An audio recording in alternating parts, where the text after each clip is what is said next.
Desa ada petani jujur bernama Mantou. Umurnya hampir 40 tahun. Ia pria termiskin di desa. Jadi, ia tak mendapat istri. Saat bekerja di kota, ia bertemu seorang wanita di panti pijat bernama Hong. Karena sakit saat bekerja, ia jadi mandul. Wanita mandul seperti dia, susah mendapat suami. Mantou dengan berani menyatakan cinta. Ia tak peduli Hong mandul, dan bersedia menjaganya seumur hidup. Hong terenyuh karena ketulusan dan kejujuran pria ini, lalu memutuskan menikah dengannya. Meski miskin, tapi Mantou baik padanya. Dengan gembira, Mantou memboyong Hong pulang. Mereka naik traktor kembali ke desa. Di desa, Mantou membagikan rokok, sambil mengenalkan Hong. Melihat dandanan Hong, mereka mengira ia wanita nakal. Diam-diam, penduduk desa menertawakan Mantou, yang memelihara wanita licik. Tapi, Mantou tak peduli. Ia hanya ingin hidup bersama Hong. Mereka belum mengurus akta nikah, karena Hong ingin mencoba dulu tinggal bersama. Saat bersama Mantou, Hong dimanja bagaikan ratu. Setiap hari, Mantou memijatnya. Hong tidak keluar dari pekerjaannya di kota. Ia tetap dandan dan mempercantik diri, dan bekerja di salon. Tapi, saat bekerja, ia bertemu pria bernama Yang. Kebetulan, Yang juga tinggal sedesa dengannya. Ia pengangguran, kerjaannya hanya nongkrong.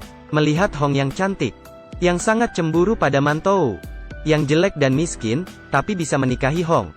Yang mulai sering pergi pijat ke salon Hong. Tapi, Hong tetap profesional. Ia selalu menjaga jarak dengan Yang. Hari ini, saat pulang kerja, Yang menyapanya. Saat mereka mengobrol, tiba-tiba tas Hong dirampok. Yang mengejar mereka tanpa mempedulikan keselamatannya. Ia dihajar hingga bersimbah darah. Hati Hong pun tergerak. Jiwa mudanya yang masih labil, ditambah keberanian Yang, membuat Hong tertarik pada Yang. Pertahanan Hong mulai runtuh. Apalagi, usia mereka sebaya. Obrolan mereka nyambung. Mereka sering bercanda ria. Hubungan mereka semakin dekat. Tak lama setelah itu, Hong dan Yang resmi berpacaran. Dibanding dengan Mantou yang kaku, Yang kaya dan romantis adalah pilihan yang lebih baik. Hong berhenti dari pekerjaannya, dan setiap hari pergi berkencan dengan Yang. Mantou setiap hari bekerja di kota. Ia pergi subuh dan pulang larut malam. Jadi, ia tak tahu apa-apa. Perselingkuhan Hong dan Yang menjadi gosip panas, dan menyebar dengan cepat. Hanya Mantou saja yang belum tahu. Teman-temannya tak tega memberitahunya. Jadi, mereka mengecat helmnya dengan warna hijau yang berarti sial. Mereka ingin mengingatkannya, tapi Mantou terlalu polos. Ia percaya pada Hong, dan merasa teman-temannya hanya iri dan kurang kerjaan. Suatu hari, Mantou pulang lebih awal. Di sana Hong dan Yang sedang bermesraan. Mereka segera keluar rumah. Melihat Hong dan Yang gugup, Mantou tahu mereka selingkuh. Tapi, ia tidak marah, dan memendam semuanya sendiri. Ia takut dengan Yang kaya, apalagi kehilangan Hong. Asal Hong mau hidup bersamanya, Mantou bisa menerima semua ini. Meski jelas-jelas Yang menyetubuhi Hong, tapi, Yang masih ingin lebih. Ia tak mau terus-terusan bersembunyi, dan ingin membawa Hong pergi dari desa. Hari ini, Yang mabuk berat, ke rumah Mantou mencari Hong.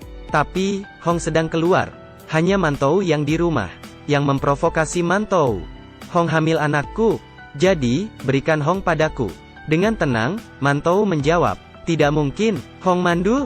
Merasa dibohongi, Mantou berang. Ia berkelahi dengan Yang. Saat itu, Hong pulang, melihat Mantou yang terkapar di tanah. Ia diam saja dan langsung masuk ke rumah. Yang akhirnya pergi dengan marah. Mungkin karena merasa bersalah, Hong pontang-panting melayani Mantou. Ia merebuskannya air panas. Mantou memohon padanya untuk tidak meninggalkannya. Tapi, hati Hong sudah pergi bersama Yang. Ia tidak mau hidup miskin bersama Mantou. Lagi pula, mereka belum mengambil akta nikah. Hong masih bebas memilih. Mantou tahu Hong sudah memilih Yang. Diam-diam, ia membuat belati, dan mengasahnya di kebun rumah.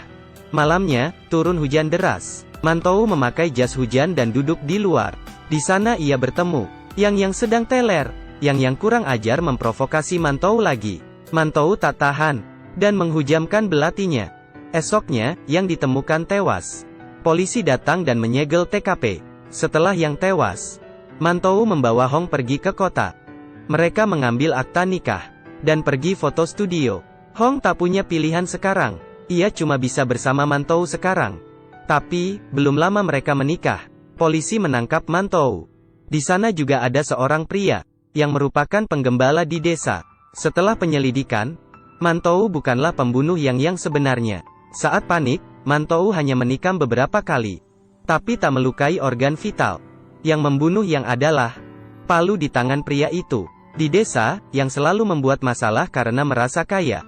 Yang dulu pernah menindas pria penggembala itu, yang juga sering mencuri kambingnya. Saat hujan hari itu, penggembala melihat semuanya. Setelah Mantou pergi, ia memukul yang 2 kali dengan palu, hingga menyebabkan yang tewas. Yang dan penggembala, karena emosi sesaat harus membayar perbuatannya, Hong juga diam-diam meninggalkan desa. Film tamat. Judul film ini adalah Setengah Cermin, yang menggambarkan kehidupan pria desa yang jujur. Tapi, kenyataan yang pahit, meninjak-injak martabatnya, dan akhirnya membuatnya jadi penjahat. Ceritanya sesuai realita, sangat ironis. Semut juga menggigit kalau kepepet. Orang jahat juga akan mendapat balasannya.